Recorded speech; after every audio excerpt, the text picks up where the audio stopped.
Welcome back to my channel, and if you're new here, welcome for the first time. It's your girl Shan, and in today's video it's another chit chat. I did a 2024 chit chat and I think that it's time to do another chit chat, so I'm just gonna sit down and talk to y'all today. And what we'll be talking about is tips on how to survive a long distance relationship.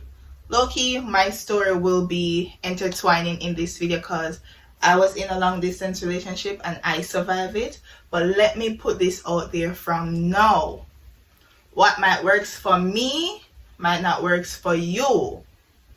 There's a popular saying in Jamaica, puss and dog not have the same luck. So it might work for me, but it might not work for you. Or it might work for you, but not fully like how it worked for me. But before we go any further, be sure to like, comment, share, and subscribe. Turn on your post notifications so you can be notified whenever I post a new video. Now, let's get into the video. Alright guys, so we're gonna jump right into it, and I'm jumping in with the first tip, and I must say this is the most important one. Like literal, in any situation at all, not only long distance, but I classify this as the most important, and it is proper communication. Guys, it's when it comes down to proper communication that is key. Everybody always be like, communication is key, and they are not wrong. So calling each other, texting each other. For working person, it might be harder for like the daytime because you work throughout the day, and for most jobs, you know, you can't use your phone unless you get your break. But proper communication, communicate in the morning before you leave out, communicate in the evening when you get lunchtime, or any free time at all, and communicate at night. That way you feel more connected throughout a whole person day, from the morning to the evening. So proper communication is key. On to the next tip. So the next tip is stop with the assumptions. Like, the mind is very powerful and you can be what you think. So though there's a big gap between the distance, even if it's not miles away, it could just be, couple hours or whatever the case may be, but still don't see each other as much. Stop with the assumptions, because you can be what you think. So you saying, oh my god, the distance is far, he must be cheating, I bet he's talking to a girl right now, I bet he's out partying with friends and girls. You have to stop assume that that is happening. And another thing too, guys, you can't let people get into your head for you to have assumptions. With my relationship, I had this one person that is like, it's not gonna work, it's not gonna work, it's not gonna work, it's not gonna work.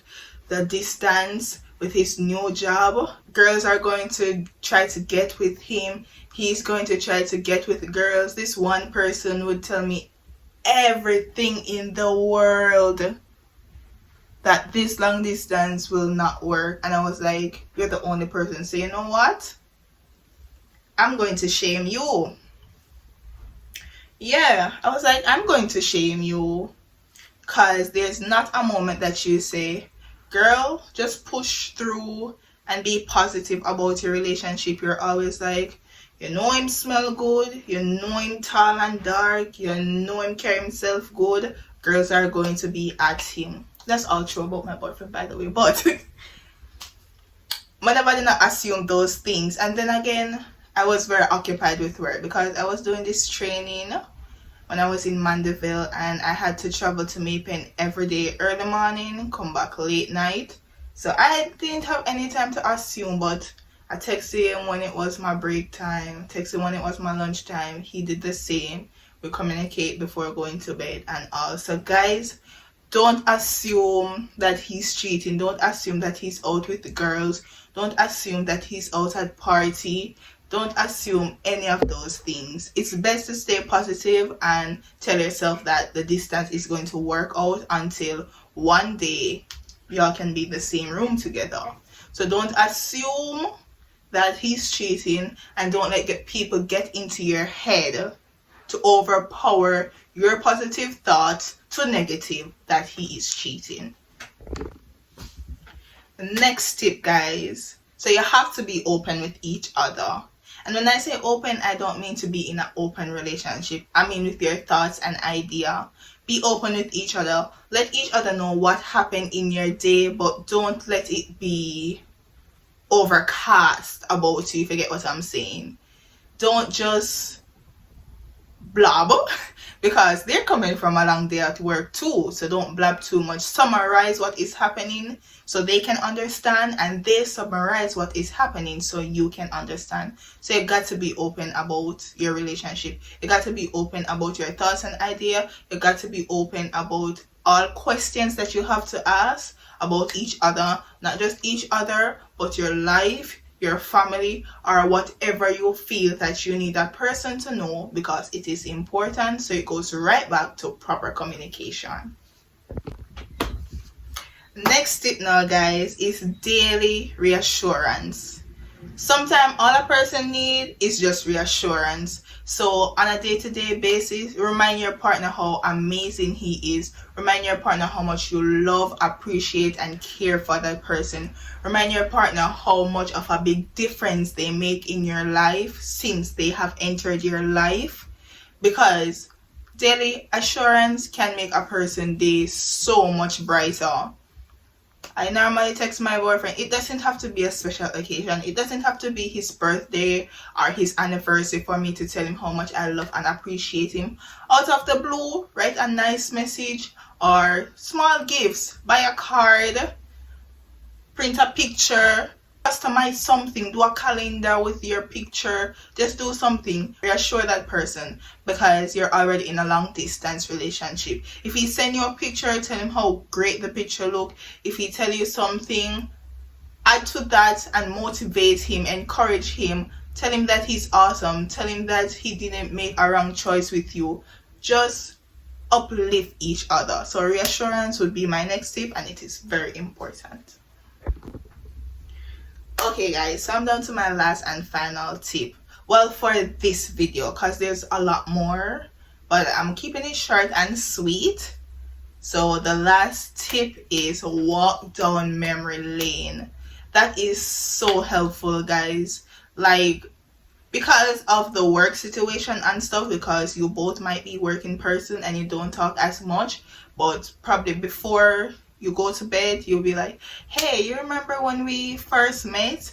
You remember what you said to me when we first met? You remember our first kiss, or first date, or first anniversary, or first birthday spent together? Just go down memory lane and just, you can even do it in a paragraph, like, so you say, oh, and you were wearing that pink shirt with that blue skirt, and you'll be like, yes, and you just got a fresh cut. You know, go down memory lane, spicy up things, and just remember all the good times that you had together while this close, before you guys were this far apart. Yes. Okay guys, so this is basically my little backstory, and these are some of the things that I did to survive my long distance relationship. Let me just say, no relationship is perfect. Literally, you can't find a perfect relationship out there. Arguments are there, assumptions are there, fights are there, whether physical, verbal, emotional, it is all there. So no relationship is perfect. There's always going to be bumps along the way. There's always going to be the devil. There's always going to be temptation. But once you want it to work, it will work. It haven't been easy with the distance for me. I was working. It was my first time trying this type of job. I was working at a fast food restaurant. And if you know working at a fast food restaurant, you have to know how to do everything in there. So I was working there, and like I said, I had to travel to Maypen every day and back. And early morning, late night. That's how it was. So it wasn't easy, but I decided that we're going to communicate. We're going to communicate, and we're going to make this thing work.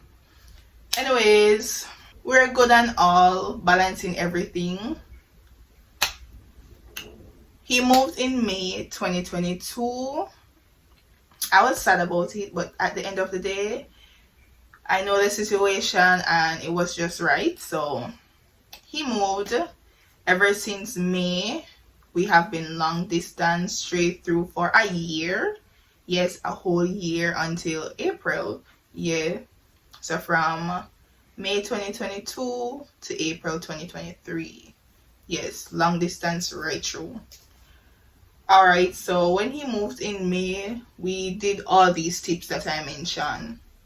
We communicate, we didn't assume, we go down memory lane and everything. But it wasn't always like that. I came to visit in December 2022. Yes, that was my first visit. And then January 2023, yes, I spent our anniversary and birthday together. So yeah, I visited 2 times out of that whole year because it was just difficult with me working and then the traveling. It was just difficult. But then I moved April 2023 and we started seeing each other more and stuff. And then February, here we are living together.